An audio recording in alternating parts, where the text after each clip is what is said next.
Assalamualaikum warahmatullahi wabarakatuh. Waalaikumsalam warahmatullahi wabarakatuh. Salam. Baiklah, alhamdulillah malam ini Rabu malam kita bisa ketemu lagi via Zoom walaupun memisahkan jarak, apalagi ada Pak Riko nih masih di Washington ya Pak? Masih. Masih. Masih, baiklah di sini sudah. Kalau di layar aku ada Kak Mimi, ada Kak Tutus, kemudian ada juga Kak Ari, Mama Kos, Kak Liji, Kak Dila, Kak Nina. Siapa lagi? Tentu saja ada Kak Rani sebagai pembicara, ada Kak Liliana, Kak Andin. Makasih buat teman-teman, kakak semua yang sudah hadir tepat waktu. Alhamdulillah malam ini kita dari MCF Meta Coach Federation mengadakan setiap bulannya berganti-ganti ada Insi Talk, ada Meta Coach, dan malam ini kita make cafe. Mungkin selama ini kalau ngafe itu via kopi offline, saya juga suka kopi, tapi kalau sekarang malam ini karena udah malam, ngapenya adalah malam via online. Kalau masih mau ada yang ngopi silahkan ngeteh sambil ngemil-ngemil, kita mau ngobrol-ngobrol, diskusi seru tentang love and apologize. Kayaknya kalau ngomongin tentang cinta itu nggak habis-habis. Dan malam ini kita juga kedatangan seorang pembicara dari Meta Coach, nanti kita kenalan. Tapi sebelum kita kenalan dan juga dengerin ceritanya dari Kak Rani, kita mau sambut dulu dari Meta Coach, perwakilan Meta Coach. Eh, Sebetulnya ketuanya Kak Irfan, Coach Irfan, tapi Coach Irfannya belum hadir. Coach Irfan belum hadir ya? Pula ketiganya nekat menggalakkan mobil rental untuk membayarkan. Itu Coach Irfan masih di iPhone Liana kalau nggak salah itu kayaknya suaranya. Iya, lagi mau rental. Coach Irfannya berhalangan hadir. Berhalangan hadir. Jadi malam ini kita diwakili oleh Kak Mimi. Silahkan Kak Mimi, perwakilan dari Meta Coach.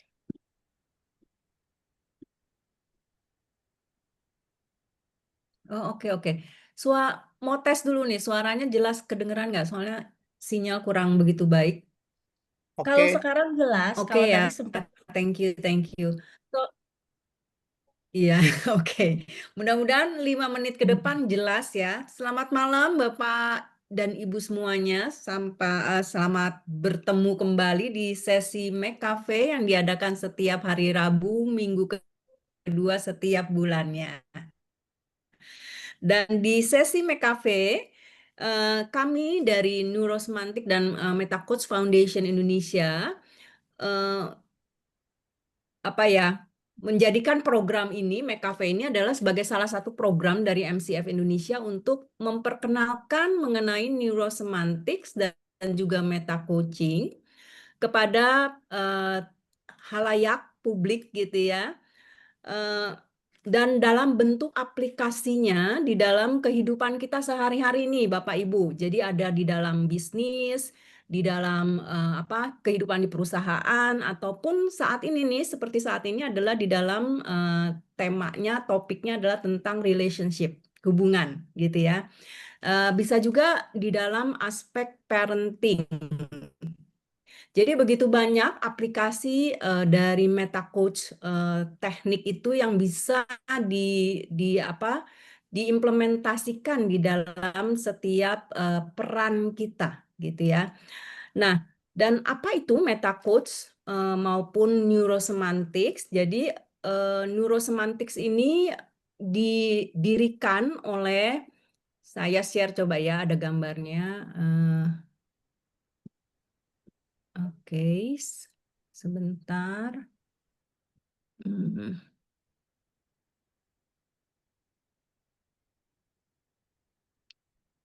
Bentar ya. Biar teman-teman bisa lihat nih wajahnya dari foundernya kita. Mengapa dia tidak muncul? Dia nggak mau muncul. Gimana ya? Saya stop sharing aja ya. Boleh stop dulu. Stop dulu kali ya. Kemudian coba ketemu nggak? Kok nggak ketemu ya? saya kurang paham ini gimana ini. Biasanya berhasil. Oke, baiklah. Nanti teman-teman akan bisa googling ya untuk wajahnya dari Michael Hall, L. Michael Hall. L-nya apa Pak Riko? Laurentius atau apa? Louis. Bukan. Wih, Jadi dari Michael Hall ini adalah co-founder dari Neurosemantic bersama dengan Bobby Bodenheimer di tahun 1996. Beliau mendirikan yang namanya Neurosemantics gitu ya. Nah, Neurosemantics itu apa? Kalau saya mengutip dari definisi yang diberikan oleh Inti Makna gitu ya, salah satu dari institusi yang juga menggalakkan neurosemantics maupun meta coaching di Indonesia. Di situ neurosemantics adalah ilmu yang mempelajari bagaimana makna yang diberikan oleh seseorang itu memprogram pikiran, perasaan, ucapan, dan tindakan seseorang. Jadi secara simpelnya adalah manusia itu adalah meaning maker gitu ya. Bagaimana makna itu yang kita tancapkan di kepala kita ini mempengaruhi cara kita berpikir, merasa, berucap, dan bertindak. Nah, kemudian kalau meta coaching sendiri itu apa gitu ya?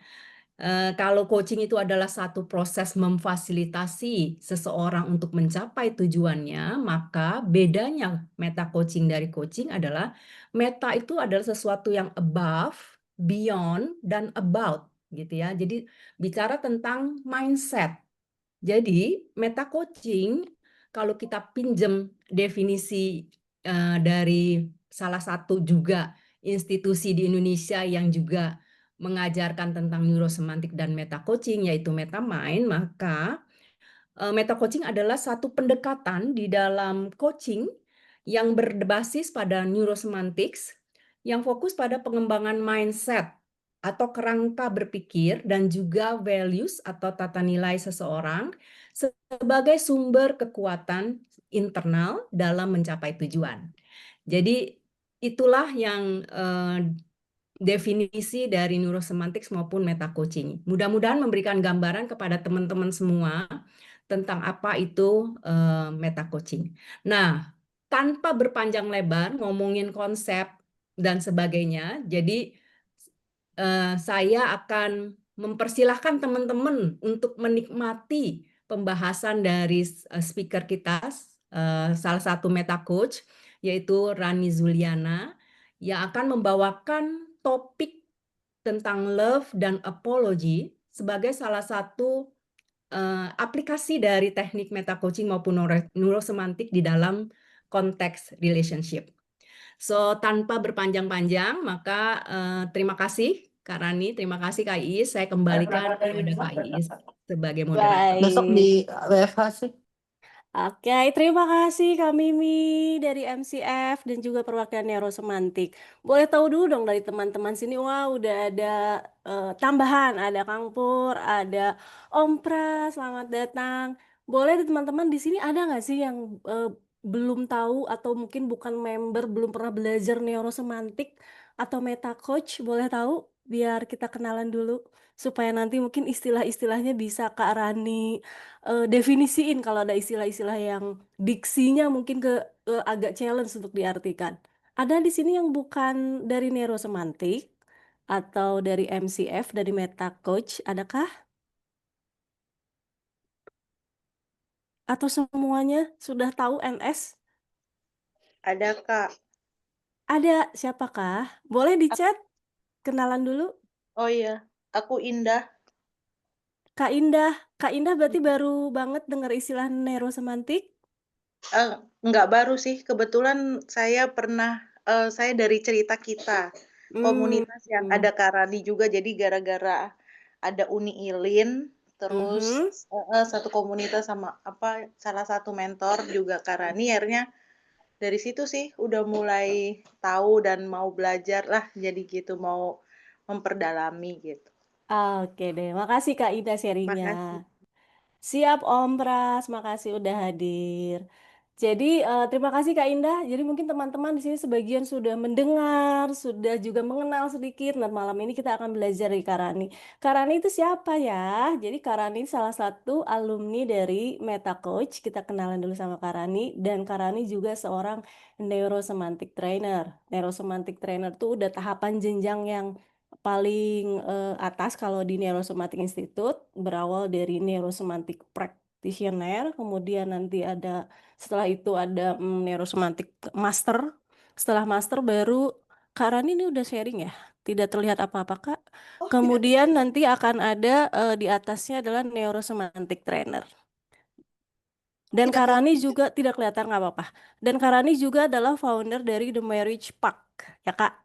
The Marriage Yes. Pack. Nah, sekarang boleh deh silahkan Kak Rani sharing. Kak Rani akan sharing selama kurang lebih 45 menit. Nanti setelah itu kita akan tanya jawab. Boleh langsung via on cam atau boleh juga via chat. Oke, silakan Kak. Saya berusaha untuk sharing ini dulu ya.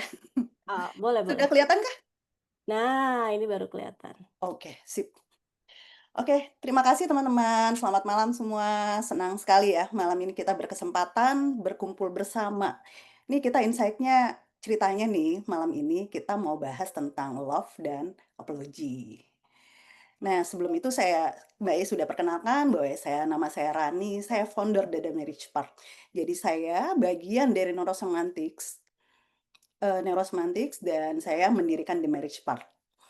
Oke.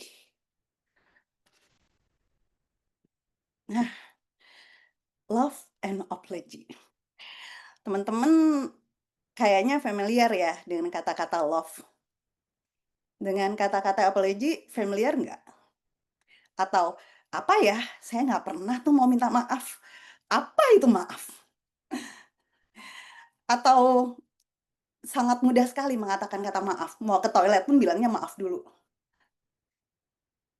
Coba chat dong teman-teman supaya saya tahu nih. Sefamiliar apa dengan kata maaf dari skala 1 sampai 10?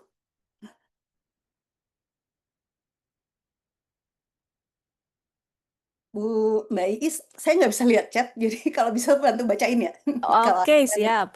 Kak Indah familiar secara umum dan di skala 7, Kak. Boleh dong yang lain biar kita saling tahu ya, biar nanti Nah, relate. untuk itu kita 5. ukur dulu nih. Mm-mm. Kira-kira mana yang dari statement minta maaf di bawah ini, yang itu tuh saya banget deh.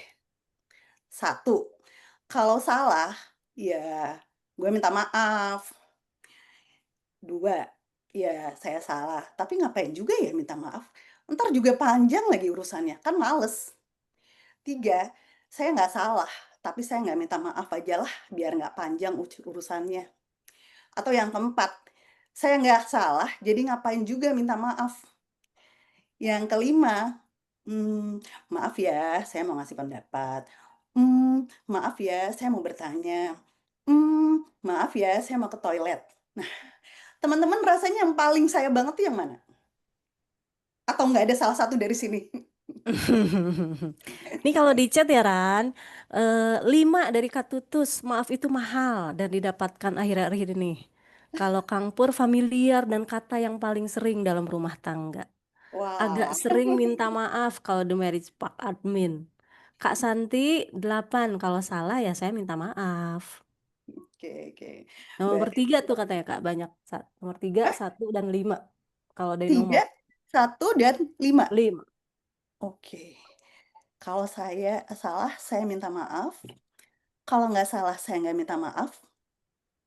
Dan nomor 5 itu maaf aja. Pokoknya maaf aja semuanya gitu ya. Semuanya minta dimaafin. Nah, sebenarnya paling berat tuh rasanya minta maaf sama siapa sih? Apakah sama orang tua dan mertua, sama teman dan sahabat, sama rekan kerja, sama pasangan, atau sama orang yang nggak dikenal? Misalnya nih kesenggol di jalan, gampang nggak kita minta maaf? Teman-teman tuh paling berat rasanya minta maaf sama yang mana? Jujur-jujuran aja deh. Sama anak katanya nih. Oh, sama anak ya. Kalau Sama anak nanti urusannya suami. sama Mbak Ari. Nih sama suami semua nih rata-rata.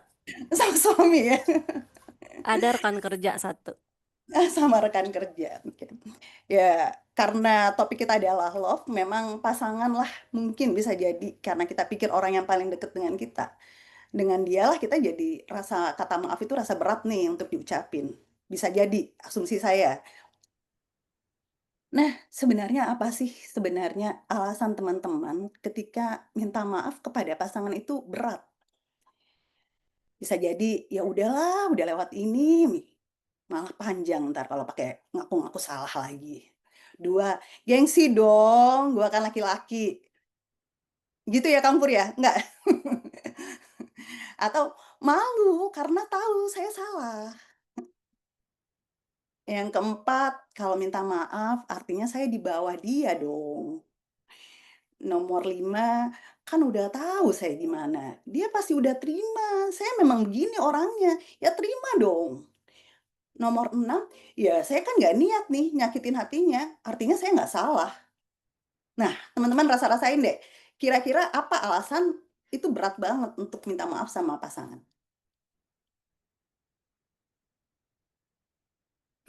Jawabannya ada nomor 5 katanya. Nomor 5 ya. 5 dan 6 nih Kak, yang banyak 5 dan jawab. 6 ya. Ya, dia kan udah tahu saya gimana, terima saya gitu. Dan kalau saya tidak niat menyakiti, ya artinya saya tidak salah. If I don't mean to hurt you, that doesn't mean I'm wrong. Itu yang seringkali jadi tameng buat kita. Saya kan nggak punya niat. Seakan-akan ada niat dan tidak ada niat itulah yang menentukan saya salah atau tidak. Nah, kita lanjut ya. Terima kasih atas respon teman-temannya. Jadi kita bisa lanjut nih. Memang ternyata minta maaf dengan pasangan lah yang berat bagi saya hari ini. Nah, sebelum teman-teman mulai, saya ingin teman-teman mengingat-ingat dulu, kira-kira adakah hal yang saat ini paling berat buat teman-teman tuh belum sampaian nih buat minta maaf sama pasangan. Pada posisi saya tahu saya salah. Diingat-ingat dulu aja, buat nanti kita simpan di akhir ya. Sebenarnya apa sih cinta itu di dalam pernikahan? Ada yang mau sharing cinta dalam pernikahannya seperti apa? Kan kita gini ya, selama ini kita tuh kalau dengar cerita cinta itu kan cerita romantis tuh ya, yang Mbak Is ya. Jatuh cinta, sejuta rasanya, lalu menikah. Menikahnya megah sekali. Dan lalu masuklah ke dalam kehidupan pernikahan. Dan di sanalah realitanya. Dan ternyata itu beda dengan cerita cinta yang ada di sebelum pernikahan. Begitu bukan teman-teman? Saya nggak bisa nyapa karena nggak kelihatan daftar teman-temannya namanya. Oh ya, Ran. Jadi kalau kata Kak Santi, karena kadang merasa kesel, terus dia minta maaf itu yang tadi ya. Kalau dalam kata Kak Indah, cinta dalam pernikahan seperti bumbu dalam masakan. Asik. Wah, asik. Nah, cinta dalam pernikahan, jangan bayangkan seperti kita mengorbankan diri untuk menyenangkan pasangan. Bukan cinta seperti itu yang ada dalam kehidupan pernikahan yang kita harapkan. Cinta dalam pernikahan juga bukan menjadikan kita kandang bagi pasangan, menghilangkan jati diri, siapa diri kita sebenarnya. Cinta seperti apa sebenarnya yang dicari dalam pernikahan? Teman-teman ada yang mau sharing? Rasa dicintai, disayang sama pasangan itu merasa apa sih? Yuk, ada yang mau sharing boleh loh on cam On sama cam, unmute. buka, yes, unmute juga boleh ya. Mm-mm. Ini sebetulnya wajah aku kepin gak sih teman-teman? Tenang, aman. Yuk, ada yang mau sharing biar seru? Katanya sih tenang, nyaman, aman. Yo, Mbak Ari mah udah puluhan tahun ya. Di awal-awal dong, Mbak. Iya. Katam kayaknya Mbak Ari ini ya. Iya, ternyata cinta yang dicari dalam pernikahan itu adalah rasa aman dan nyaman. Kita merasa safety dan secure ketika bersamanya. Kita merasa memiliki ikatan emosional. Ada attachment, ada keterikatan, ada perasaan terhubung dengan pasangan. Dan itu memang cinta itu sebenarnya kita mengenalnya pada saat kita punya hubungan dengan ibu. Dari awal, dari bayi, itu kita kenal cinta, dan itulah yang kita proyeksikan kepada pasangan kita hari ini.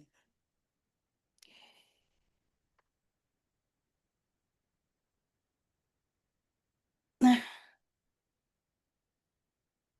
teman-teman pernah dengar ini nggak? Ada 5 tahapan dalam pernikahan. Ada yang pernah dengar? Kalau Halo? aku belum. Belum ya? Nah, saya tuh sebenarnya nemu ini tuh di Instagram. Saya berusaha nyari nih sumbernya di mana.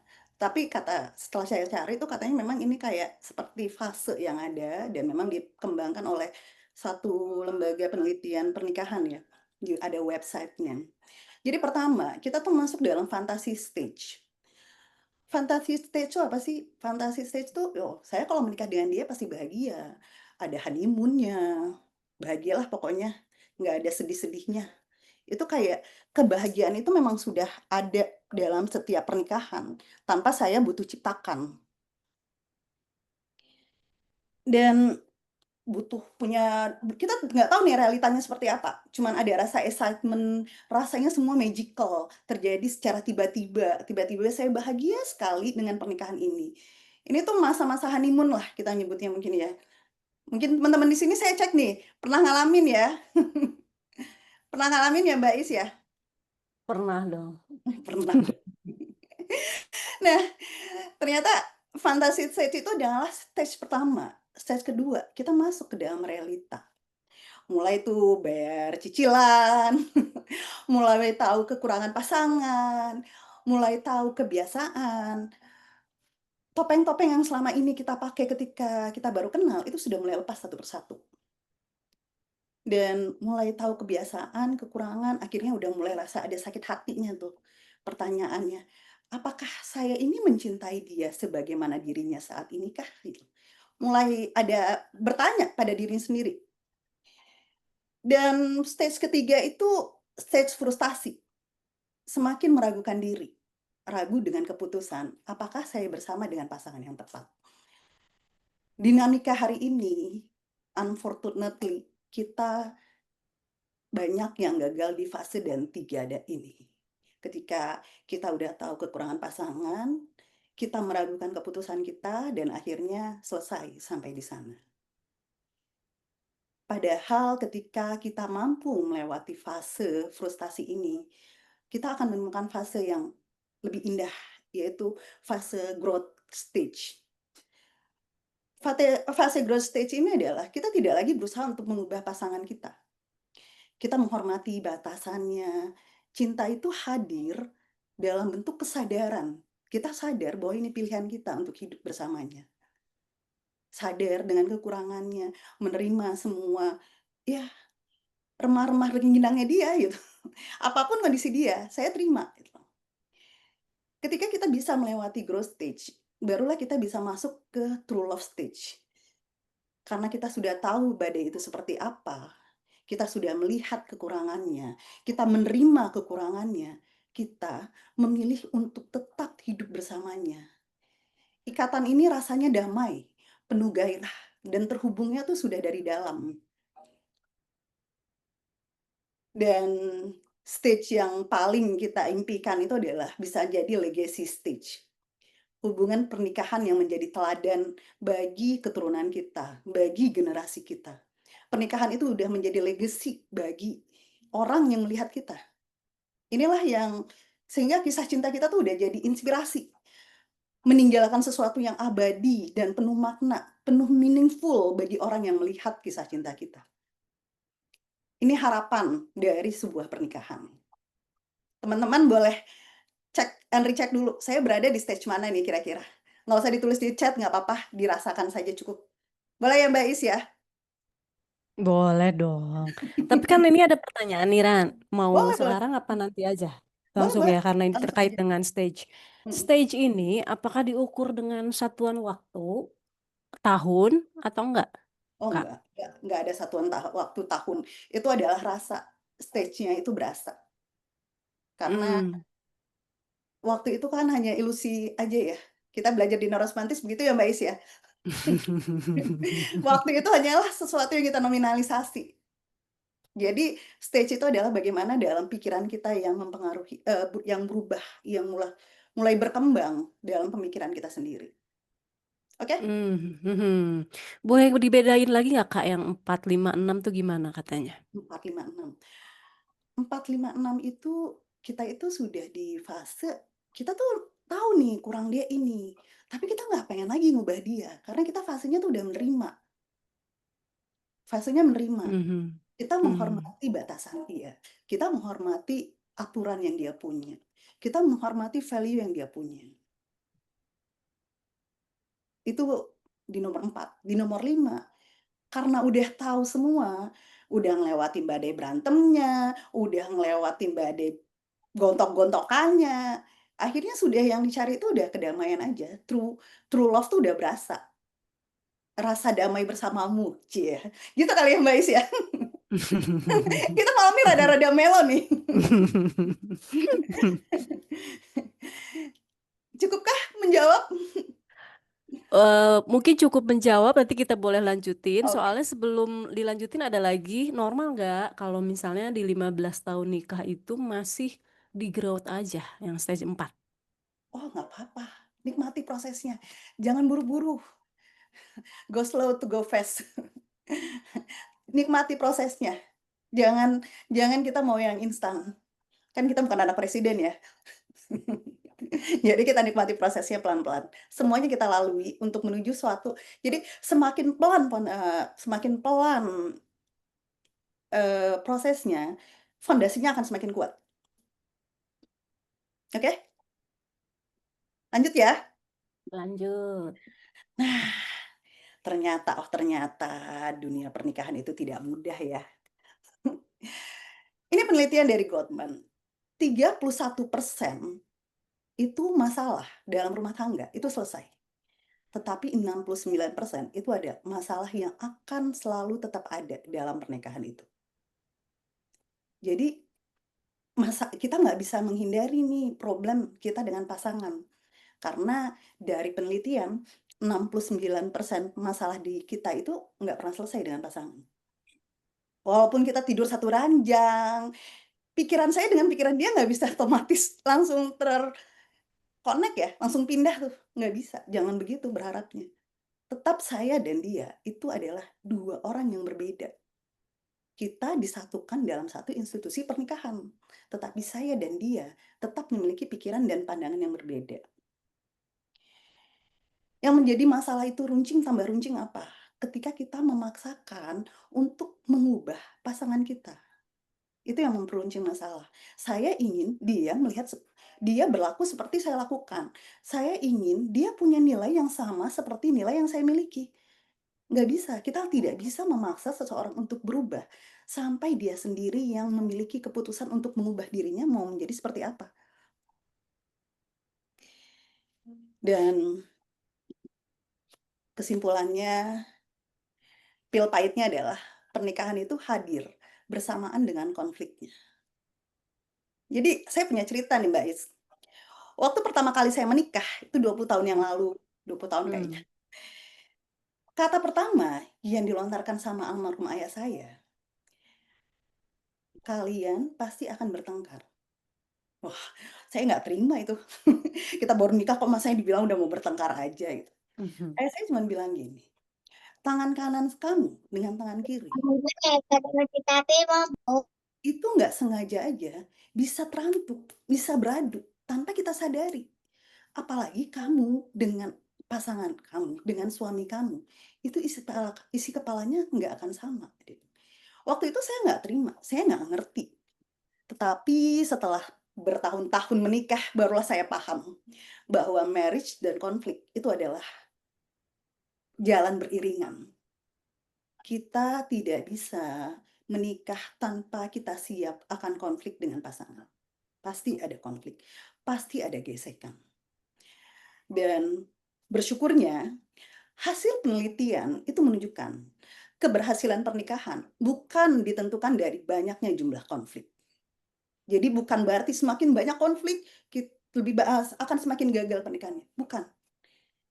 ketidakberhasilan pernikahan itu ditentukan dari hilangnya emosional koneksi. Jadi sudah tidak terhubung secara koneksional, bukan banyaknya pertengkaran. Jadi bisa paham ya?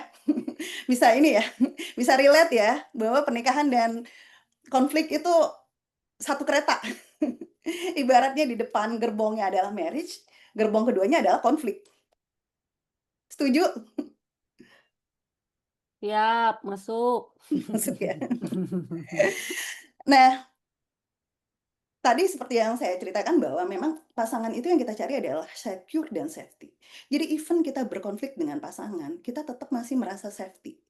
Kita tetap masih merasa aman. Kita siap untuk berbeda pendapat, berdebat dengan pasangan, tapi kita tahu kita nih aman untuk tetap mengutarakan pendapat kita. Coba teman-teman, kapan nggak berantem sama pasangan? Maksudnya tidak berdebat, tidak berargumen dengan pasangan gitu. Hal kecil aja tuh bisa jadi bahan gitu. Saya terakhir berargumen dengan suami saya, itu hanya perkara dia mau beli baju size L atau XL. Kalau dipikir kan nggak penting juga ya, yang pakai baju kan dia gitu ya. Tapi saya nggak terima, pendapat saya nggak diterima gitu. Itu jadi sumber konflik. Kan itu kalau dipikir-pikir, saya pikir sekarang nggak ada guna juga ya saya berantem gitu ya. Tetapi di sanalah serunya pernikahan gitu. Ketika nggak ada konflik tuh kayaknya nggak seru. Karena di saat kita bertengkar, di saat kita berargumen, itu tuh sebenarnya sama-sama saling buka tabir, nilai apa yang kita pegang, ketakutan apa yang kita miliki, itu kebuka semua. Jadi konflik itu jangan dihindari, tapi bagaimana kita bisa manage untuk sama-sama keluar sebagai pemenang dari konflik ini. Masuk ya? Relate ya teman-teman sampai di sini?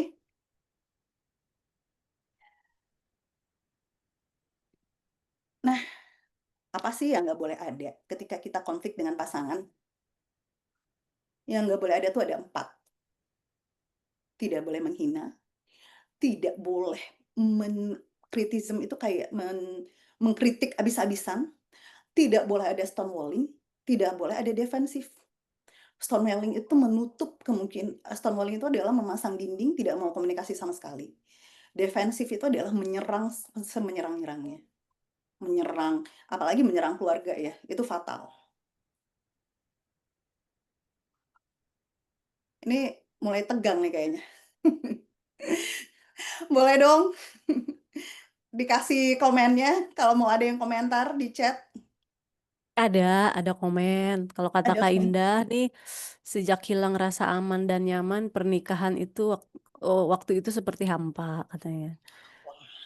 Terus kalau kata Mbak Tutus, masalahnya terlalu banyak minta maaf tapi nggak resolve karena cenderung menghindari konflik. Nah, Pokoknya minta maaf, tapi padahal nggak ngerti juga konflik atau masalahnya nggak solve. ya. Biar cepet kelar kalau kata Kak Ade. Nah, memang itu ya, konsep minta maaf yang akan kita bahas ini itu. Kata maaf itu bukan untuk lari dari konfliknya itu sendiri. Kata maaf itu adalah jembatan untuk kita bisa memahami pasangan. Sebelum kita bahas ke sana, kita bahas dulu ini. Kenapa buat sebagian orang itu berat untuk berkata maaf? Tidak mudah untuk berkata maaf. Apa alasannya? Karena saya butuh punya keberanian mengakui salahnya saya. Belum lagi saya menghadapi resiko dari pasangan. Tuh kan bener, kamu yang salah. Dan kita nggak pernah tahu ketika kita nyampein kata maaf, itu meredakan amarah atau malah menyiram minyak di api yang sedang membara. Semakin kita ngaku tuh kita nggak tahu respon pasangan kita itu seperti apa. Dan terkadang kata maaf itu berat karena kita terasa, kok kayaknya saya merendahkan diri saya ya. Saya kehilangan power nih. Dan saya nggak siap dengan konsekuensi dari kata maaf. Ketika saya minta maaf, nanti saya jadinya tidur di sofa. Kan nggak enak. Ketidaksiapin konsekuensi, rasa takut kehilangan power, Nah, itu yang menghalangi kita akhirnya untuk mengatakan maaf. Belum lagi kita tuh nggak sadar kalau kita tuh menyakiti hati orang lain. Kita nggak aware bahwa nih gara-gara ini pasangan saya sakit hati. Saya pernah ketemu kasus begini. Hanya karena suaminya pergi tanpa pamit pada saat dia lagi tidur. Itu dia rasanya sedih sekali. Bagi suaminya itu biasa aja. Karena suaminya nggak aware bahwa itu penting bagi dia. Dan itu tuh baru kebuka dalam sesi. Jadi selama ini dia nggak berani tuh bilang sama suaminya bahwa itu menyakitkan buat dia. Kalau suaminya pergi nggak pamit. Nah, si suami ini karena nggak punya sense of awareness terhadap emosi istrinya, akhirnya tidak menyadari bahwa, oh itu menyakiti hati istri saya. Itu tantangan-tantangan kita tuh kadang kita tidak mengatakan maaf tuh seperti itu. Ada yang mau menambahkan? Jadi apakah boleh boleh kok kalau mau ngaku di skala berapa yang bikin berat untuk bisa minta maaf? Berapa Ada? teman-teman? Skala beratnya katanya. Enggak, cemas aja. Nanti kalau ditanya minta maafnya kenapa? Enggak tahu kenapa. Udah cepet aja lah. Ya kan, kenapa ya? Nanti salah jawab jadi panjang. Iya, itu memang real ya. Kita tuh takut minta maaf karena takut urusan jadi tambah panjang. Itu sama akhirnya kita lari dari konflik yang sebenarnya. Padahal untuk punya keberanian masuk ke dalam konflik dan menyelesaikan, di sanalah kita bisa menemukan saling memahami di antar pasangannya. Nah, untuk mengatasi hambatan itu saya berikan 5 alasan untuk minta maaf. Minta maaf itu jadikan bentuk rasa hormat saya terhadap pasangan, respek saya terhadap pasangan saya. Minta maaf itu adalah bentuk empati saya. Minta maaf itu kepedulian saya terhadap apa yang dirasakan oleh pasangan saya. Minta maaf itu karena saya siap untuk berdamai. Minta maaf itu karena saya mampu bertanggung jawab atas tindakan saya. Ini adalah alasan kita untuk minta maaf. Tetapi sebenarnya jauh di dalam diri kita sendiri, melewati batas diri kita sendiri.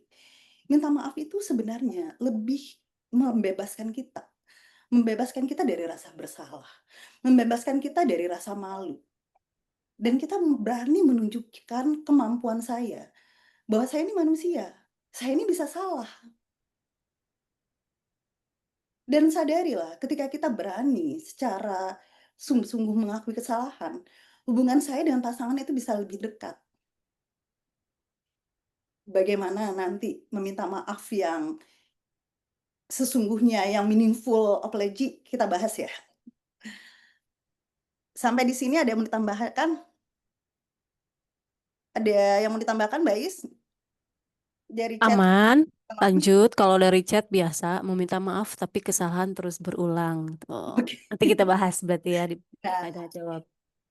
Nah, itulah yang menjadi isu kita ya. Kadang kita minta maaf, tapi kita nggak minta maaf sebenarnya. Kata maaf diucapkan hanya untuk supaya saya nggak dihukum. Kata maaf, tapi saya nggak merasa salah loh. Salah saya di mana ya? Kata maaf, tapi giginya dirapetin. Maaf ya, gitu kayaknya kira-kira ya. Bitter apology itu begitu. Maaf ya. Ada juga yang namanya prematur apology. Prematur apology itu jadi misalnya ketika bicara sama orang, ih kamu gendutan ya? Salah, maaf ya. Gitu. Nah, itu kita cepat-cepat menyadari dan cepat-cepat minta maaf, tetapi itu sebenarnya prematur. Kita cuman untuk menyelamatkan suasana aja. No, saya cuman bercanda. Itu prematur apology. Cuman untuk menyelamatkan suasana saat itu. Dan ada juga political apology. Jadi saya minta maaf supaya saya ini kelihatan baik. bagi teman-teman semua. Itu political apology. Nah, tantangan kita hari ini adalah Bumble apology. Bumble apology itu apa sih? Pertama, saya minta maaf karena kamu merasa buruk. Jadi bukan karena saya salah, tapi karena kamu marah. Saya minta maaf karena kamu sedih. Saya minta maaf itu bukan atas perbuatan saya, tetapi saya minta maaf karena kamu sedih. Beda ya? Bisa ngerasain bedanya teman-teman? Minta maaf karena kamu marah. Saya minta maaf karena kamu ngambek. Mulai merenung seperti ini. Yang berikut lagi Bumble apology juga adalah saya minta maaf, tapi kan kamu yang mulai duluan. Tapi kan gara-gara kamu saya jadinya kayak gini. Minta maaf, tapi masih lempar tanggung jawab, nggak berani megang tanggung jawabnya.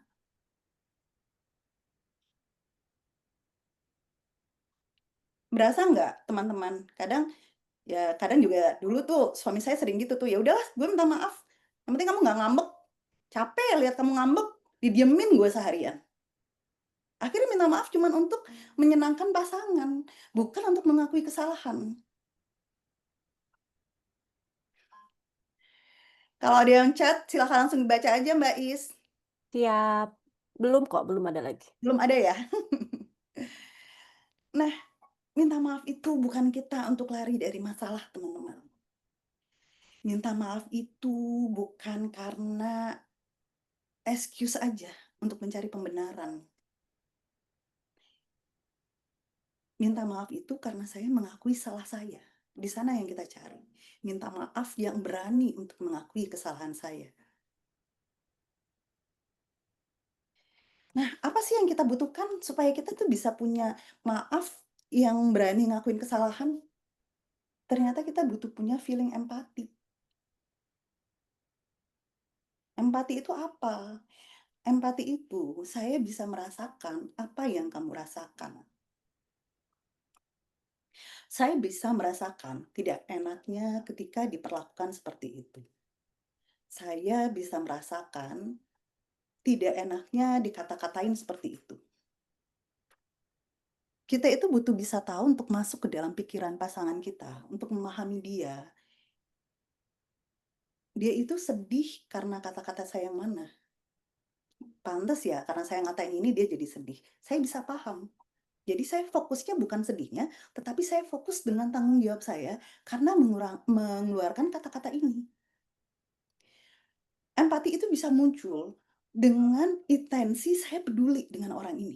Saya peduli dengan pasangan saya. Empati bisa juga dimunculkan dengan imajinasi. Jadi tempo hari kejadian di kantor suami saya, ada karyawannya keguguran. Suami saya tuh udah nggak enak. Karena dia keguguran gara-gara dia hamil nggak tahu, terus kerja lembur. Yang keluar kalimat dari suami saya adalah, aduh, saya bisa merasakan betapa kecewanya dia, sedihnya dia, sudah lama menunggu hamil, tiba-tiba keguguran gara-gara kerja. Akhirnya karena rasa empati itu, akhirnya suami saya berani untuk minta maaf. Maaf saya, gara-gara kamu kerja lembur, menyuruh kamu kerja lembur, kamu jadi keguguran. Itu suami saya memposisikan diri menjadi karyawannya, berada dalam posisi itu. Empati itu yang menjembatani kita untuk bisa minta maaf. Empati ini adalah jalan menuju kebijaksanaan.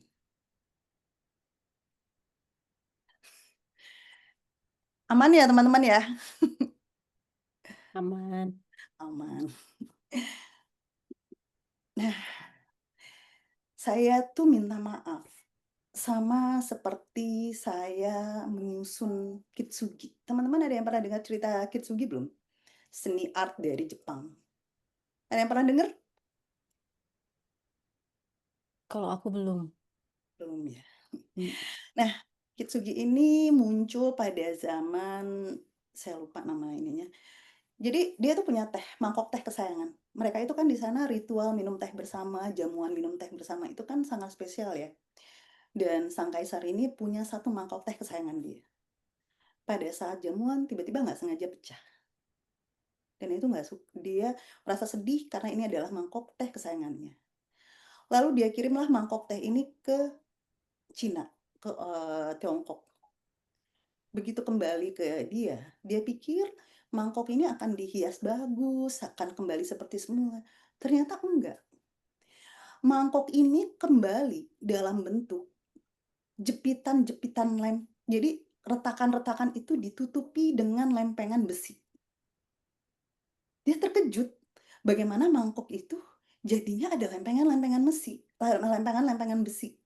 Hilang semua keindahannya. Hilang semua kesempurnaan dari semangkok teh ini. Mangkok teh ini hilang sempurnanya. Tetapi teman-temannya pada saat itu yang punya pemahaman Zen, mereka melihat bahwa ini adalah suatu keindahan. Sesuai dengan filosofi Zen, bahwa ada kesalahan, tidak ada yang sempurna. Akhirnya atas dasar itu, kaisar ini lalu mengumpulkan semua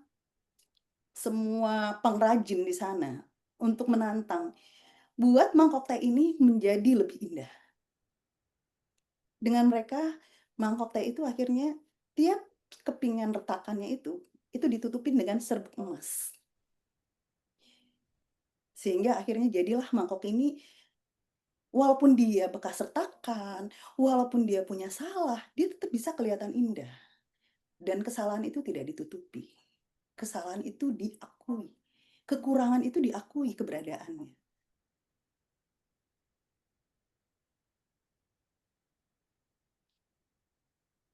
Sama dengan kesalahan yang saya buat. Kesalahan yang saya buat, itu saya butuh akui kalau saya salah. Dan sama seperti pecahan kintsugi ini, ketika kita melakukan kesalahan, lempengan retakannya itu butuh tepat. Artinya, ketika saya minta maaf, saya butuh minta maaf secara spesifik kesalahan perbuatan, perkataan saya mana yang salah. Saya butuh mengakui. Saya butuh memiliki rasa itu bahwa ini perkataan saya yang salah.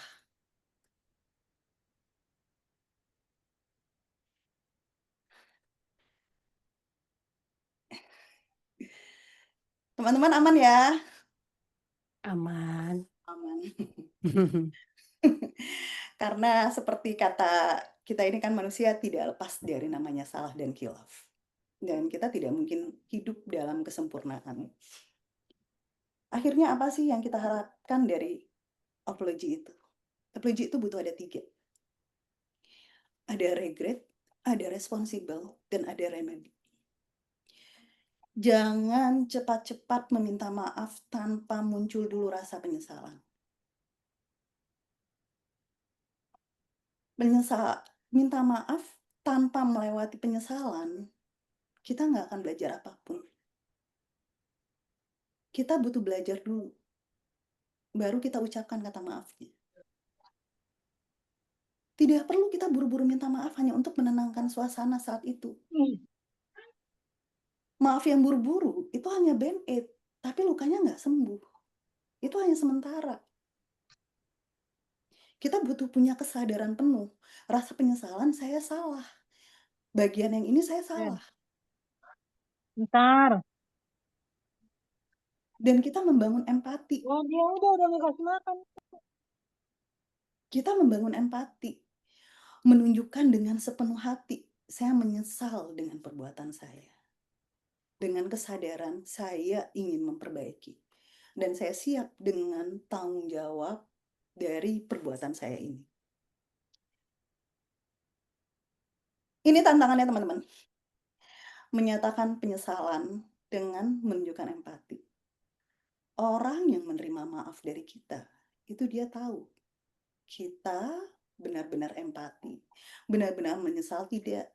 Dia tahu. Jadi tanpa buru-buru minta maaf, sadari penyesalannya, terima konsekuensinya, dan siapkan next-nya saya mau apa. remedinya apa? Perbaikan apa yang akan saya lakukan ke depan? Bukti apa yang membuktikan bahwa saya itu tahu saya salah dan saya ingin menjadi lebih baik, saya ingin perbaiki.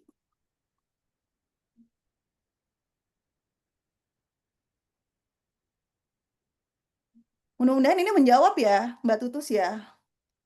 Kenapa permintaan maaf rasanya tidak minta maaf?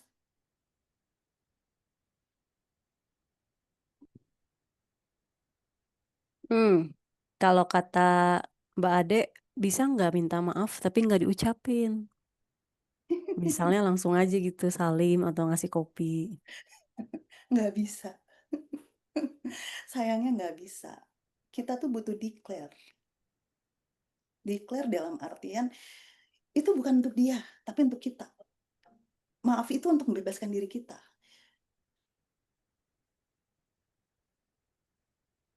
Maaf itu untuk menyatakan bahwa siap salah gitu. Ketika kita tuh ragu untuk bilang kata maaf, kita tuh berarti masih mendinai, masih menjustifikasi, masih nyari pembenaran. Kalau saya salah tuh masih dibalut-balut. Menjawab ya, Mbak Ade ya?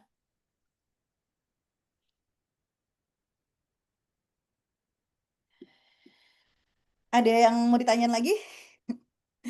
Nah, inilah ujungnya. Konflik, saling menyalahkan, lalu saling perdebatan, mengakui salah dan meminta maaf. Apa sih yang kita harapkan di akhirnya? Permintaan maaf itu pada akhirnya bukan lagi tentang salah dan benarnya, melainkan tentang bagaimana saya bisa memahami pasangan saya. Jangan buru-buru saya ingin memahami pasangan saya, tetapi memang kita butuh melewati dulu. Kita butuh melewati konfliknya, kita butuh melewati friksinya, kita butuh melewati saling menyalahkannya, sampai kita benar-benar menemukan satu titik, saya memahami pasangan saya. Di sana sudah tidak ada lagi benar salah, tetapi saya memahami pasangan saya. Jadi kita tidak lagi bermain pada materi perselisihannya, tetapi naik ke dalam esensi dari apa alasan saya sebenarnya bersama pasangan saya ini.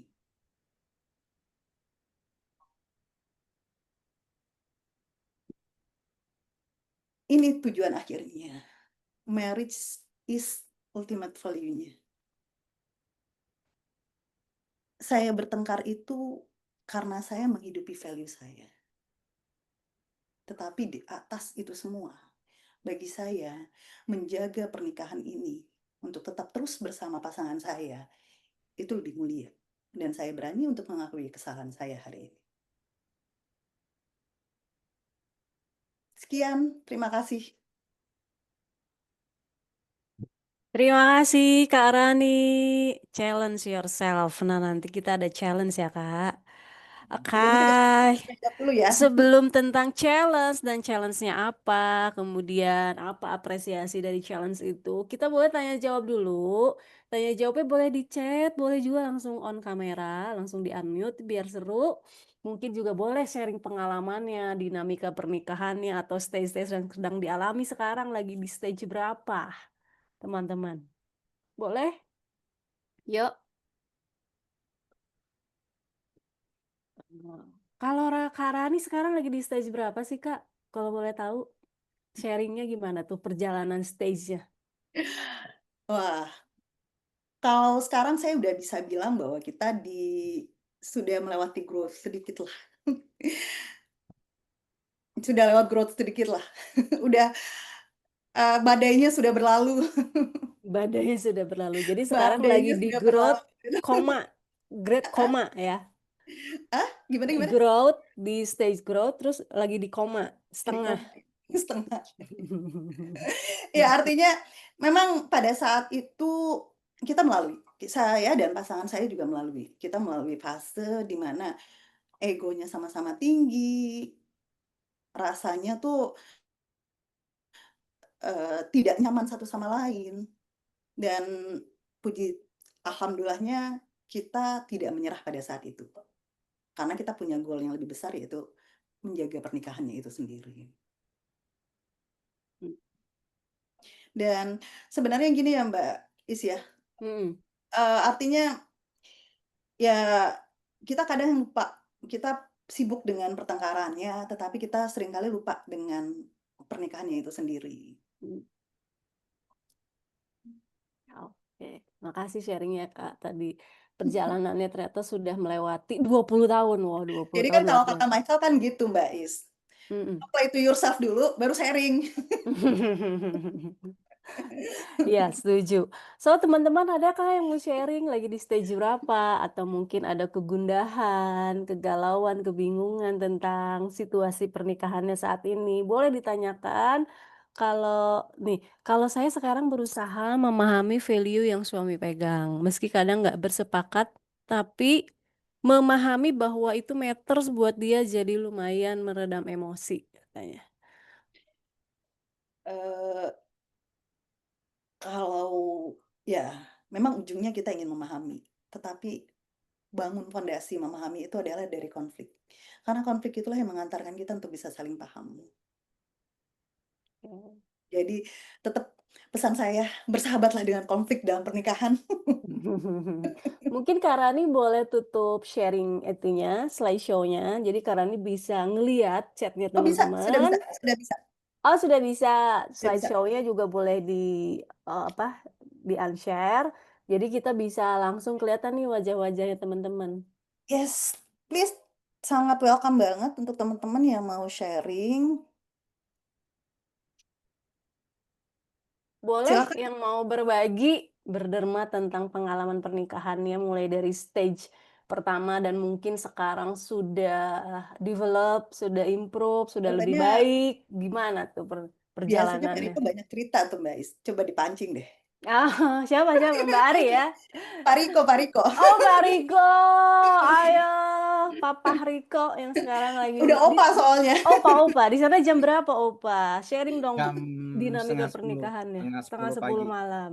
Pagi. Pagi, kita mau setengah 10 malam ini. Gimana tuh dinamika pernikahan mulai awal-awal fantasi ala-ala drama Korea ada nggak tuh? Opa. Ya, saya 40 tahun ya pernikahan. Punya 5 cucu dan 1 istri. Nggak kebalik ya? Alhamdulillah. Nggak kebalik ya Opa ya? Itu perlu saya declare gitu. Oh iya. Karena kan banyak tren sekarang di tanah air itu kan kalau punya 1 istri itu nggak kurang bersedekah katanya. Nah, stage yang tadi menarik sih dari Bu Rani ya. Makanya tadi saya tanyakan apakah ada tahunnya. Karena dalam stage itu sangat floating ya. Artinya apa? Artinya walaupun kita di tempat growth bahkan sampai legacy. Makanya tadi saya jawab, saya di stage 1. Fantasi. Karena fantasi itu adalah hak setiap orang dan setiap umur. Fantasi tentu berbeda-beda konteksnya ya. Misalnya, saya kalau tidur, saya juga ada cerita Bu Rani waktu itu. Tidur saya selalu memandang istri saya, wah alhamdulillah punya istri, dulu cantik, sekarang badannya ya gemuk, tapi sudah memberikan 3 anak yang sehat. Jadi itulah fantasi yang saya bangun. Kalau saya mati duluan, istri saya hidup dengan siapa? Apakah anak-anak saya, mantu saya, cucu saya akan care sama dia? Apakah dia bisa survive? Kalau saya wafat duluan, ya, apakah saya bisa menghadapi kesepian dalam hidup saya? Makanya kenapa saya kalau dilihat di Facebook agak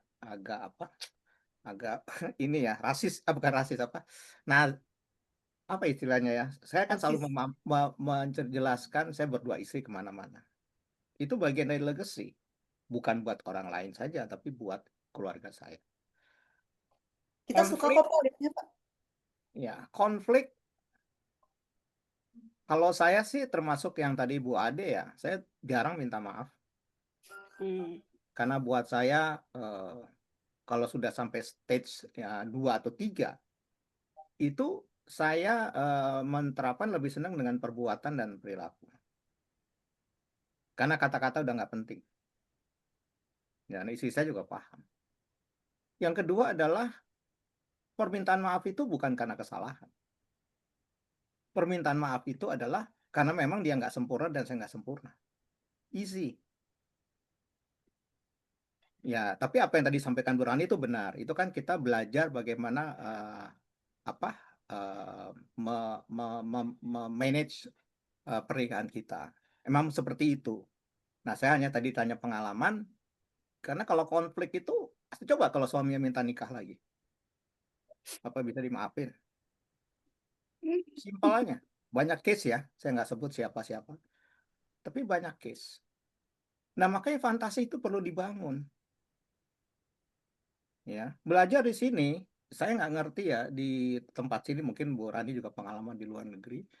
Orang-orang tua 80 tahun, 9 tahun, dia ke tempat gym, saling bergandengan, saling menuntun, yang satu jalannya pincang, yang suaminya stroke, tangan, yang satu istrinya kakinya kayaknya. Tapi bukan bisa melangkah.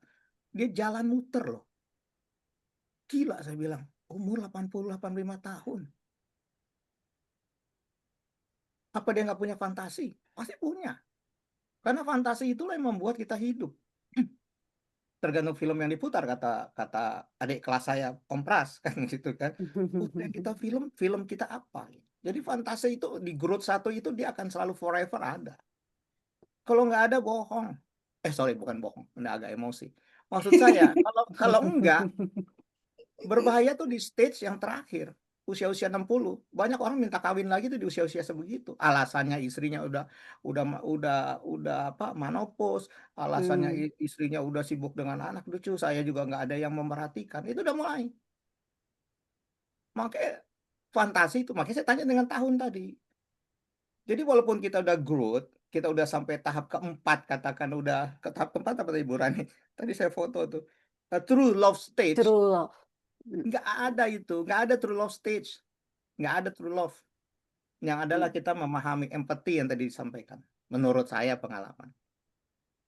Cinta sejati nggak ada. Cinta sejati ya, gue tahu kekurangan, lu tahu kekurangan, gue nggak perlu minta maaf.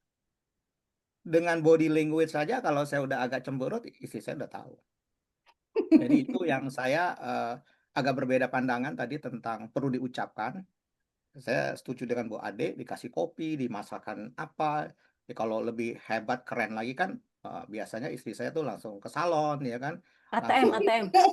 ya, bukan. Kasih Membersihkan ATM. diri. Udah wangi gitu. Udah ready for use. Nah, itu fantasi. Ya, jadi ini yang saya ajarkan juga gak gampang, karena anak saya, mantu saya juga belum tentu bisa melakukan. Setiap orang kan berbeda. Saya selalu menghargai setiap keluarga tuh punya value masing-masing. Nggak bisa kita generalisasi. Tapi memang tahap-tahapan itu antara kita love dan apologize, yaitu apology itu memang benar. Nah, sayangnya di bahasa Indonesia tidak ada kata seperti di bahasa Inggris.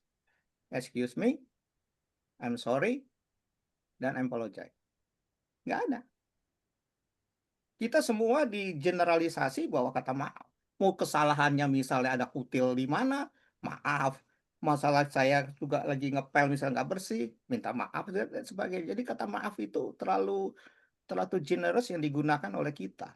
Sehingga nggak ada artinya. Terjadi inflasi kata dengan kata maaf. Nggak ada meaning. Nah, kalau di bahasa Inggris kan ada. Saya selalu katakan anak saya yang sekarang kan di rumah pakai bahasa Indonesia. Dikit-dikit maaf, gue bilang don't say maaf. Itu kesalahan kecil ya, sorry aja, is okay. Oke, no problem. Nah, kita nggak ada. Kita seolah-olah suami itu harus minta maaf, istri harus minta maaf. Nggak ada, pada kesalahan-kesalahan biasa, sorry aja. Biasa aja. Makanya dengan body language itu bisa selesai. Kecuali ketangkap selingkuh. Nah, itu berat. Konflik, ya kan? Kecuali itu. Nah, kalau mau ditanya bagaimana cara melepas konflik itu, nanti di fase berikutnya gitu. Ini kelas yang berikutnya. Wah, seru banget Bisa kalau udah panjang itu ceritanya. pernikahan. Iya. Ini kalau udah Itu Bu pernikahan Rani. 40 Tapi yang tahun penting kan beda bisa banget ya. di-maintain. Iya, bisa di-maintain. Nggak mudah lah, 40 tahun hidup di mana segala macam. Dari punya uang, nggak punya uang, sampai nggak punya uang lagi, gimana cari uang. Itu problem manusia konflik itu. Orang bisa ngatakan aman dan nyaman kalau punya duit. Ingat teori Maslow, itu kan tadi Maslow. Sense of belonging itu kan di piramid ketiga kalau nggak salah. Ya, Iya, kalau iya. orang nggak ada punya perumahan, nggak punya ini, mana bisa ada nyaman dan ini mau kata maaf kayak mau kata cinta, nggak ada duit. Nah itu bisa problem ya, bukan berarti itu jadi problem. Konflik kita bisa ngomong gitu karena kita semua ada. Easy. Bagaimana seorang perempuan dia harus bahkan ada yang suami menjual istrinya untuk mencari nafkah. Ada juga itu problematik di level bawah kalau kita bicara itu juga berat. Tapi memang poinnya adalah ya buat apa kita merit. Belum kalau merit itu yang dijodohin, kan nggak pakai fantasi. Ya, Opa ini rame banget nih kalau Oh, udah bahas nanti tuh. habis-habis. Iya, Oke gitu Bu kali Rani. habis.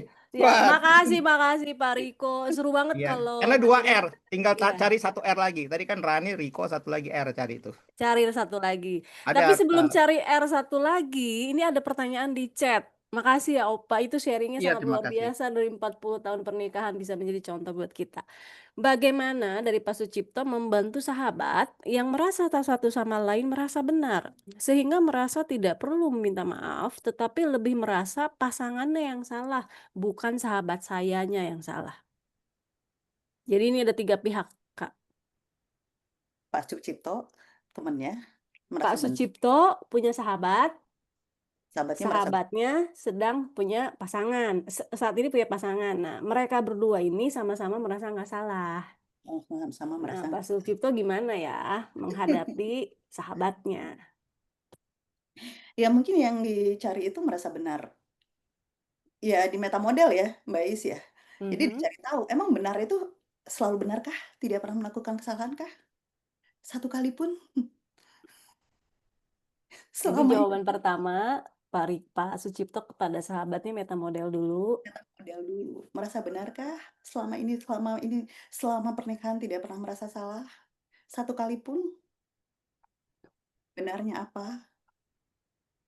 Nanti baru kita bisa turun ke bawah ya. Karena impossible rasanya kita hidup dengan kebenaran.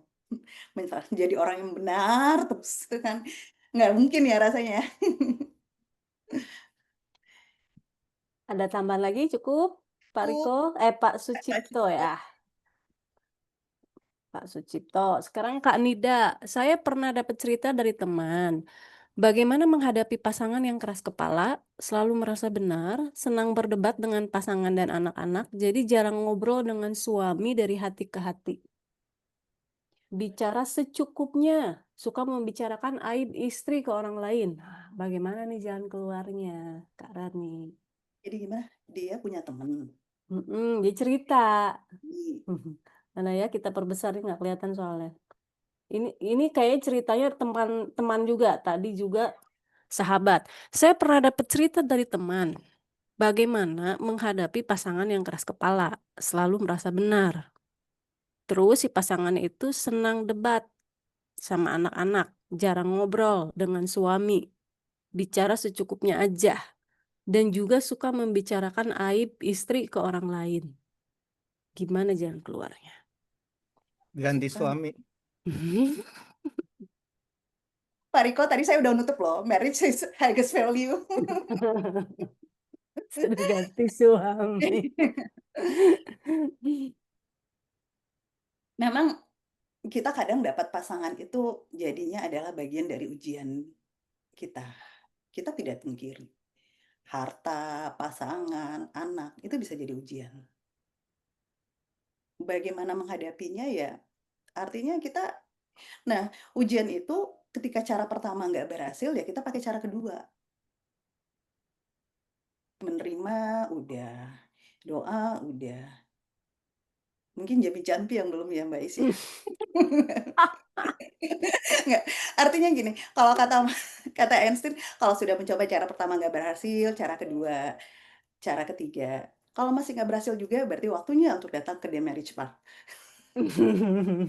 Berarti solusi ketiga Ya, yang solusi Kak Rani ketiga. tawarkan. Karena yang kayak gini nggak bisa kita jawab serampangan ya. Kita butuh metamodal dulu, ngerasa benar sendiri itu seperti apa, cara Hmm. ngobrol itu dari hati ke hati itu seperti apa, yang diharapkannya seperti apa kan kita nggak tahu ya. Kalau dihubungkan sama yang tanggung jawab itu gimana tuh Kak? Responsible to, responsible for, pas menghadapi pasangan yang tadi nggak sesuai maunya kita, ada nggak hubungannya tuh Kak Rani? Kalau menurut Kakak? Bagaimanapun juga sesuatu yang bukan milik kita, yang bukan perkataan kita, perbuatan kita kan bukan tanggung jawab kita ya. Jadi memang salah satu challenge kita tuh adalah mengizinkan pasangan kita menjadi seperti apa yang dia inginkan. Bukan kita yang mengatur dia tuh butuh jadi seperti apa. Kadang saya juga kadang nyadarin sih, kadang saya ke suami itu kayak jadiin anak gitu loh, padahal kan dia bukan anak saya gitu loh. Saya nggak bisa ngatur dia, saya maunya dia begini begini, semakin diatur tuh malah semakin memberontak gitu loh. Jadi terkadang memang ada waktunya, ya sudah kita biarin dia mau apa, mau sejauh mana. Karena seperti Pak Pras tuh pernah, kalau nggak salah di Pak Pras ya, di kelas Pak Pras, bagaimanapun juga manusia itu punya kompas kok di dalam hatinya, ada north-nya. Dia tahu kok yang mana benar, yang mana salah.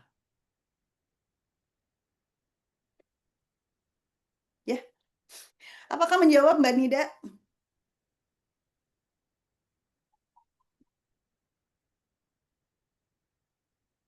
Kalau kata Kak Tutus, tetap perlu komunikasi soal rasa dan sedikit. Nanti kita explore lagi ya. Kalau Kak Tutus, tetap perlu komunikasi soal rasa dan penyamaan persepsi dalam berbagai aspek. Fokus waktu untuk lebih ngomongin masa depan, katanya. Supaya sama-sama maintain love sebagai pasangan. Itu menurut Kak Tutus, bantu menjawab. Maunya kan kalibrasi, mimpi, dan Maunya kalibrasi, punya mimpi dan legacy yang harus diusahakan bareng. Jadi kalau kata guru saya, Om Pras, bahwa sakinah mawadah warohmah itu adalah sebuah usaha, bukan anugerah yang begitu aja muncul. Mungkin tadi legacy dan juga mimpinya bisa dibicarakan bersama, biar satu frekuensi. Kalau kata-kata terus. Kata Kak dan Vika, menarik banget apa yang disampaikan oleh Pak Riko tadi, karena saya juga merasa walaupun sekarang sedang berada di tahapan pernikahan yang penuh konflik, tapi tahapan fantasi di awal pernikahan juga masih ada. Ya Kak Vika, kasih sharingnya. berarti kesimpulannya yang satu itu dipertahankan ya Pak ya? Tetap ada di dalam mimpinya kita. That's the quote. Itu insight yang bagus sekali. Betul, Bu Rani, betul sekali. Betul. Karena kalau begitu kita hilang fantasi, kita akan cari fantasi dengan orang lain. Itu bahayanya. Setuju. Mbak Is, kayaknya kita udah waktunya untuk ngobrol-ngobrol soal challenge-nya kita ya. Satu dulu dong, Ran. Satu dulu dong pertanyaan, Oh, Ran. boleh, boleh. Silakan Mbak Ade.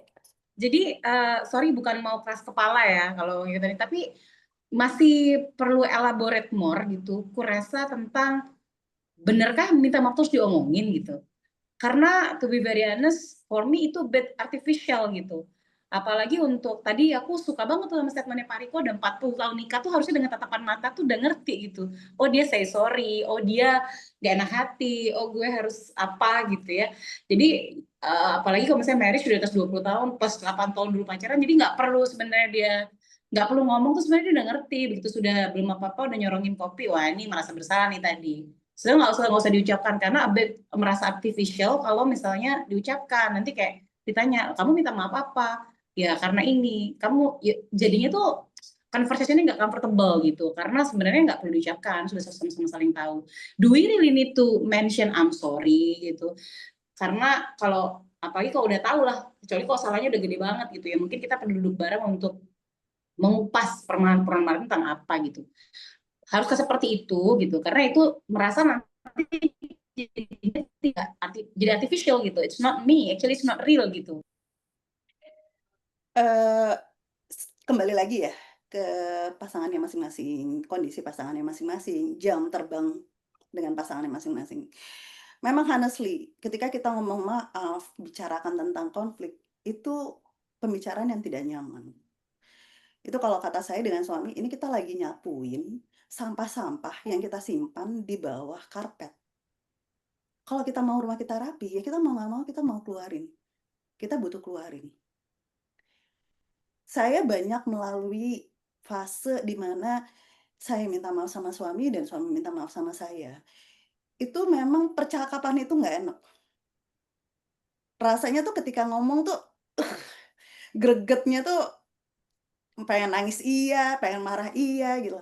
Tapi saya butuh lewatin. Karena saya butuh melewati rasa salah saya, dia juga butuh melewati rasa salahnya dia. Jadi semuanya terms of conflict, terms of pasangan. Bisa jadi Pak Riko cuma dengan tatap mata selesai, karena ibaratnya otomatis tombolnya udah jadi. Sekali klik udah kelihatan gitu. Tetapi sebelum klikan itu jadi, di bawahnya itu kan ada software-software, ada bangunan-bangun, ada materi-materi yang udah disusun lama Iya. sebelumnya. Izin meluruskan mungkin Bu Ade sama Bu Rani. Jadi yang saya maksud itu tindakan gini loh. Tindakan itu kalau kita di NLP atau neurosematik itu kan building rapport. Membuat kopi itu building rapport sebenarnya. Tetap bahasa cinta itu perlu diucapkan. Karena manusia itu kan butuh bahasa. Sejak kita lahir kan butuh bahasa. Istri kan juga senang kalau dengan ada kata-kata pujian segala macam. Itu biasa saya lakukan. Tapi yang tadi saya maksud adalah itu kan fase ya. Fase growth pertama ya sering mengucapkan. Ini kan akan begitulah. Orang akan tahu siapa lu, siapa gua. Tapi tetap bahasa permintaan maaf, say sorry itu perlu disampaikan. Hanya tadi saya sampaikan bahwa tindakan itu biasanya sudah bisa mencerminkan 90%. Mewakili minta maaf. Dan itu building rapport. Dan ucapan itu justru tinggal gongnya aja gitu. Jadi maaf ya tadi saya lakukan ini. Udah gongnya aja. Gitu. Oh ya saya ngerti. Udah selesai. Jadi nggak pakai drama yang kata-kata yang muluk-muluk. Tetapi building rapport-nya udah dibangun. Karena itu yang saya ingin tambahkan ke sesi ini kan sangat menarik ya. Jadi building rapport itu, tindakan itu building rapport. Nggak bisa tiba-tiba orang lagi marah, tiba-tiba, aduh saya minta maaf ya. Itu drama Korea. Tetap ada building rapport. Nah, building rapport itu adalah yang saya maksud tadi, yang tindakan tadi itu. Itu sih saya menambahkan ya, jadi supaya nggak salah paham, jangan Bisa jadi nggak juga perlu katakan ucapan maaf, itu nggak seperti itu. Gitu. Thank you. dan bisa jadi juga tergantung dari besar kecil kesalahan ya. Kalau cuma salah ngaduk teh, ya maaf aja, nggak apa-apa. Tetapi ketika masalah itu bikin konflik yang sangat besar, mungkin kita memang butuh kata maaf dan butuh duduk untuk bersama menyelesaikan masalahnya. Nggak bisa hanya dengan menyodorkan secangkir kopi. Masalah selesai. Gitu mungkin ya Bu Ade ya. Bisa menjawab ya Bu Ade? Aman? Oke. Thank you Bu Ade. It's hard to say tadi kata Karani ya. Oke, karena sekarang udah 20.50, Karani mau ngeluarin challenge. Apa itu? Nah, teman-teman, tadi kan saya sudah ada sharing bahwa akan ada challenge buat kita dan saya meminta teman-teman untuk menyiapkan satu, kira-kira saya ini kenapa ya ada salah saya yang saya belum berani bilang nih sama suami saya. Belum berani saya minta maaf sama pasangan saya. Nah, jika teman-teman punya, silakan teman-teman siapkan kata maafnya, bersihkan dulu dari justifikasi pembenaran diri saya. Kan saya begini, tapi saya begitu, kamu yang salah. Bersihkan dulu. Jadikan kata maaf itu adalah bersih murni karena memang saya merasa salah. Karena saya siap untuk bertanggung jawab dengan kesalahan yang sudah saya buat dan saya akan ingin memperbaikinya ke depan. Seperti saya ngerasa kemarin ketika berdebat dengan suami saya ngerasa masalah size L atau XL, suara saya itu tiba-tiba tinggi, keluar ton Sumateranya. Dan langsung saya sadar, paham ya? Dan suami saya kan Sunda gitu ya. Dan dia akan dan dia tuh langsung reaksinya nggak enak gitu ya. Oh, saya tahu ini saya salah nih, ton saya terlalu tinggi gitu ya. Nah, saya sadar dan saya ingin bertanggung jawab akan hal itu. Saya tahu saya salah dan saya siap untuk meminta maaf dan terima konsekuensinya, dan saya ingin mengubah kebiasaan itu. Itu contoh challenge-nya.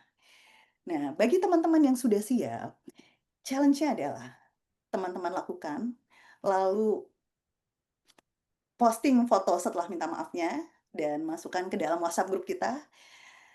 Dan karena bulan depan Meta Coach ini punya event yang sangat spesial, IMCC, Indonesia Meta Coach Conference, yang hanya ada 2 tahun sekali. Bagi teman-teman yang mengupload challenge ini 3 orang pertama akan saya berikan hadiah gratis untuk menghadiri IMCC di IB Style Jakarta Tanah Abang pada tanggal pada 25 Oktober. 25. Nah, di sini tuh kebetulan banget ya Mbak Is ya. Mbak Is salah satu pengisi acaranya. Boleh spill dong Mbak Is, mau ngomongin apa sih nanti di IMCC ini? Oh, spill Iya sebetulnya nggak dong. jauh-jauh karena ini di sini ada tentang self development, ada tentang bisnis, ada tentang love and relationship, dan kebetulan aku juga tentang love and relationship. Itu adalah ngomongin tentang kalau mungkin salah satunya adalah fenomena-fenomena, aduh, aku tuh pengennya minta maaf, pengennya memperbaiki diri, tapi kok nggak bisa ya? Kayaknya gemes gitu, ada ego-ego tertentu yang membuat kita nggak bisa berubah karena pengennya dia yang berubah duluan. Nah, aku tuh seputaran tentang kalau kita pengen dapetin sesuatu yang lebih baik dari pasangan dan rumah tangga, jadi judulnya aku tuh healing-healing dulu, baru true love kemudian, gitu. Nggak Gitu jauh-jauh aja. dari cinta ya. Nggak jauh-jauh dari cinta. Ada teman kita siapa lagi untuk jadi speaker nih Mbak Is? Boleh disapa dong. Ya, ini ada Mbak Endang Lestari yang juga neurosemantic trainer. Wah, sebetulnya dari guru kita dulu nih, dari Om Pras TM Brata, kemudian Om Pras, kemudian ada Ibu Mariani, ada Wahyudi Akbar, masternya neurosemantic, master trainer, ada juga Ko Irfan Irawanji, kemudian ada Mbak Endang, ada Dokter Dele, kemudian ada Mbak Dewi, ada Mbak Andin, dan juga ada Kok Deni. Semuanya Nah, dari Meta Coach dan juga Neurosemantic. di dalam yang hadir hari ini siapa? Mbak Andin ada? Mbak Andin, boleh sharing Mbak Andin? Mbak Andin sama Mbak Endang kayaknya ada. Ya, ada Mbak Andin, ada Mbak Endang. Boleh sharing ya? Kira-kira mau spill apa nih untuk di event kita nanti? Nanti event kita adalah membahas tentang absentee clarity. Jadi bagaimanapun juga absentee itu di luar, kita menciptakan clarity itu dari dalam. Itu yang akan kita menjadi bahasan dalam 3 section, ada bisnis, self, dan relationship. Jadi menarik, event ini di harga tiket 750.000, tetapi bagi teman-teman yang berhasil meminta maaf dengan pasangannya, kasih foto dong Oh, dan bahkan ceritakan. ada coaching gratis. Iya, Oh Kak. iya benar, Ada ada coaching coaching gratis. gratis. Nah, jadi boleh ya dapatkan 3 tiket gratis dengan upload foto saya sudah minta maaf sama pasangan saya. Yang tercepat akan kita berikan 3 tiket gratis. Mbak Berarti Andin, uploadnya di grup ya? Ya, Uploadnya di grup WA ya? oke. Ya, di grup WA kita. Bu Endang dan Mbak Andin apakah bersedia untuk spill materi? Nanti mau cerita tentang apa ya di IMCC 2025? IMCC 2025 untuk informasi teman-teman hanya diadakan 2 tahun sekali. Dan beruntungnya kita tahun ini kita bertemu dengan IMCC. IMCC itu bagaimana para meta coach kembali hadir di offline untuk bisa sharing pengalaman dia selama ini setelah coaching tuh apa aja sih yang saya dapat.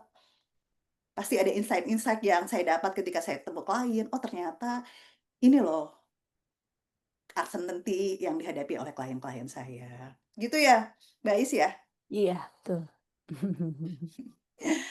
Mbak Ena atau Mbak Andin ada yang bersedia untuk sharing kah? Sepertinya mereka Kalau klien, nah seperti mereka belum on ya. Kalau iya, iya. klien-klien saya, kalau about love, ini yang love, biasanya mereka uncertainty-nya tuh kapan ya aku dapet jodoh, kapan ya aku harmonis sama suamiku. Iya, iya. Nggak jauh-jauh ya Mbak Andin ya, Mbak Teis ya. Iya. Teman-teman saya tunggu ya di grup WhatsApp dan sepertinya ini akhir kita ya Mbak Is ya. Mhm. Oke. Boleh. Ditutup dulu intinya boleh? Ya, kita tutup. Kalau tidak ada lagi pertanyaan, teman-teman, nggak ada lagi pertanyaannya?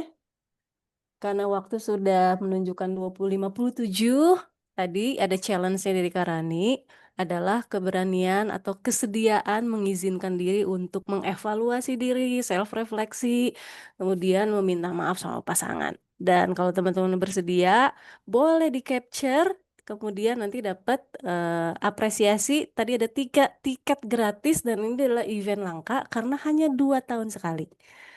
Buat teman-teman, boleh diresapi dulu, dipikir-pikir dulu, dipertimbangkan keberaniannya, nanti diinfo di grup. Kalau gitu, nggak ada pertanyaan lagi, kita tutup, Karani. Iya. Sebelum tutup, Foto sama itu Dwi. mau foto dulu, boleh teman-teman yuk. Kita foto dulu yang udah ready. Mungkin sebelum bobo, kita foto dulu on kameranya boleh kalau bisa. Kak Mimi. Ini Mbak Andin sebetulnya ada ya? Iya. Mbak Nin, bersedia spill? Dikit ya. Tentang apa, Soka? Enggak. Oh iya. Besok di IMCC itu saya mau share tentang bagaimana mengekspan meta program supaya bisa meledakkan omset. Jadi cocok buat teman-teman yang mau omsetnya makin melejit. Nah, dengan menggunakan meta program. Apa itu meta program? Hadir karena ini adalah pikiran otomatis gitu, pikiran bawah sadar yang seringkali yang nggak kita sadari tapi sangat menentukan untuk kita bisa meningkatkan omset kita dan ini worth it banget ya. Jadi kalau mau omsetnya meledak ya, baik sebagai meta coach, sebagai pebisnis, sebagai eh, Profesi lain. atau untuk meyakinkan bosnya juga. Intinya pada dasarnya kan kita semuanya adalah penjual ya. Ada yang menjual ide, ada yang menjual barang, ada yang menjual rasa, termasuk juga mungkin nanti untuk pasangan ya. Nah, Iya. ayo silakan hadir bareng-bareng karena nanti juga pasti lebih seru lagi karena ada Teis juga, ada Ada guru-guru kita juga. ada guru-guru kita dan ada coaching ya. Jadi coaching yang bisa kita lihat secara langsung dan ada kesempatan juga buat teman-teman untuk bisa ikut coaching. Nah, ini kesempatan yang luar biasa dan yang paling enak itu berapa ya? 10 ya, 10 meta coach ngumpul bareng ya. Dan Mbak Andin ini adalah seorang silakan. pengusaha tour and travel. Jadi gimana Oh, iya. meledakkan yang mungkin dulu awalnya dari nol banget, yang sekarang udah keliling berbagai negara ya Mbak Andin. Oke, mari terima teman-teman kasih. kita foto sebelum benar-benar kita leave. Yuk. Kita foto Ya. bersama. 1, 2, 3. Sudah, baiklah. Terima kasih teman-teman. Terima Terima kasih. kasih Sampai atas ketemu perhatiannya. kembali. Assalamualaikum Apa kabar warahmatullahi Pak Riko? wabarakatuh.